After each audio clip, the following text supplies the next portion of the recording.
our topic was, how can I increase my perceived value? And I put myself forward as in the hot seat, and I'm also speaking about it. Because my particular challenge is I'm looking to diversify my skill set from contracting in personal project management to professional coaching. And it's quite a big shift, the professional coaching from project management. I'm in the early stages of looking to get out there to say I'm now going to be slowly becoming a qualified professional coach. What's my perceived value? Because the coaching product is intangible. It's down to the individual and the small business or the entrepreneur that I might be approaching to offer my services to help them grow and meet their goals or overcome the issues that they're currently facing for whatever reason. So there's two elements to perceived value. What is my perceived value to me?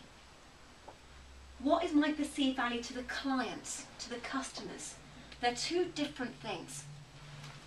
And my value is not only on how much income am I going to be earning from coaching, but also will this be meeting my personal value set from the moral side, from my own objective side, from my career growth side?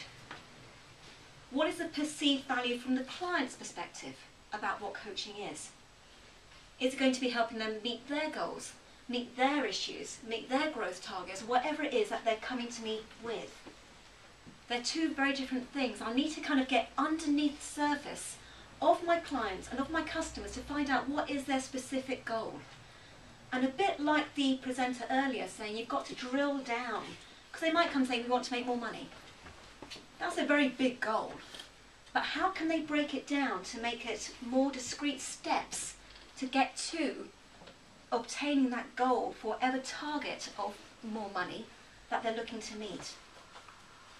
So there's good understandings to get down on that one.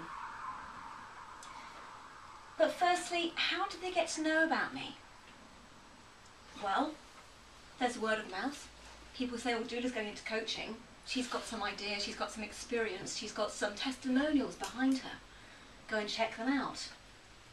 Okay, so with my network, they can get to know me. My network can help broaden and market my perceived value to others who might be able to utilise my services.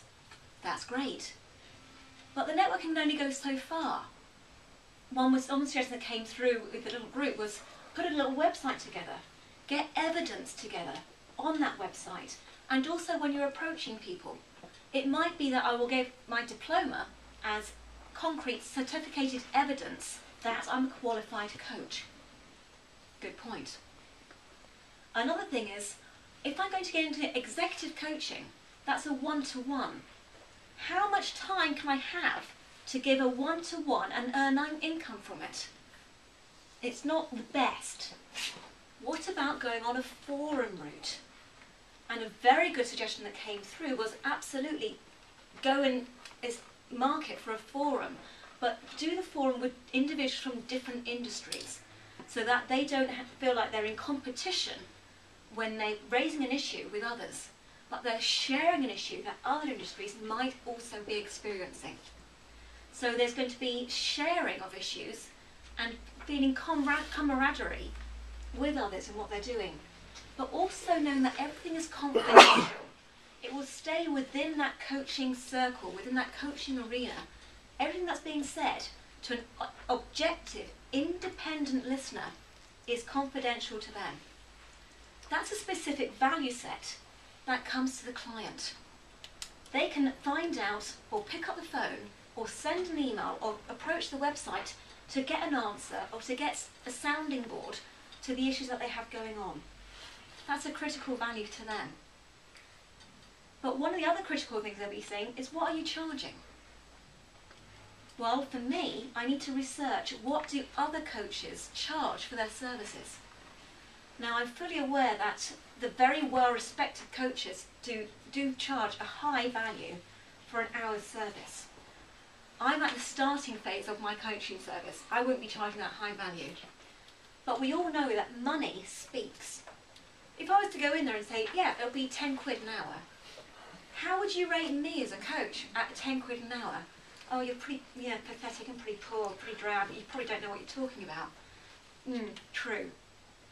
But once I grow my capabilities, once I grow my tool set, once I put forward in confidence what I'm able to do, and maybe try out a couple of coaching techniques on them, they can be bought in.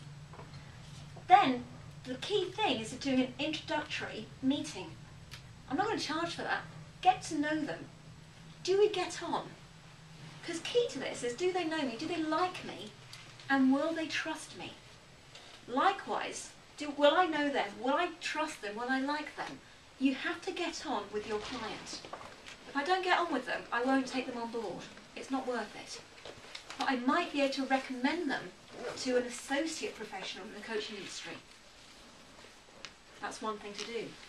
So my value is not going to be solely my individual capabilities and my individual qualifications and what I'm giving to that client, but also providing them with alternative coaches who might be able to kind of help them explore a specific goal or a specific niche in what they're looking for. Which brings me to the whole aspect of the elevator pitch or the platform. How am I going to open up what I do and hook them in to thinking, I want to talk more with Judah. I want to find out a little bit more about what she can provide to me, because that was very interesting when I had that 2-minute conversation in the elevator or at that networking meeting. I'd like to kind of get back in touch with her. So I need to find that hook based on my specific niche within coaching, because there's thousands of coaches out there. There's thousands of coaches who do the executive lead or the big business side. I need to make sure I have a specific niche that is of value to that individual or that small business or that entrepreneur and what they're doing. So I've got some research to do for myself. It's not going to be an easy thing because it takes time. Time is another value set that coaches can bring to their clients, because the clients oftentimes go backwards and forwards thinking, I could do this, I could do that, I'm not sure, I don't feel confident enough, what am I going to be doing with myself? They keep procrastinating. Again, the coach can help them out. And actually, as a coach, I have a coach for me. Coaches need coaches, just like everybody else could do with the services of a coach. I don't have any qualms in admitting that to you. And it is helping me out. So my value, personally, is that I'm growing my skill set, I'm growing my client base, okay, albeit slowly at the moment, but once I go into the forum route, thank you very much for that suggestion, everybody, then I'll be getting a larger client base. Then the word of mouth, the network, will be growing. Fantastic. For my client, where's that perceived value?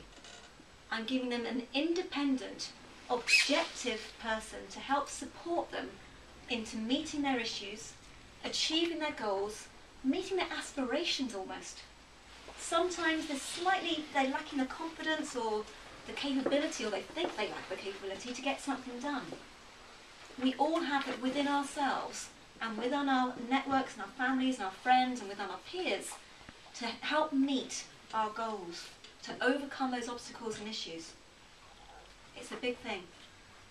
Welcome to coaching.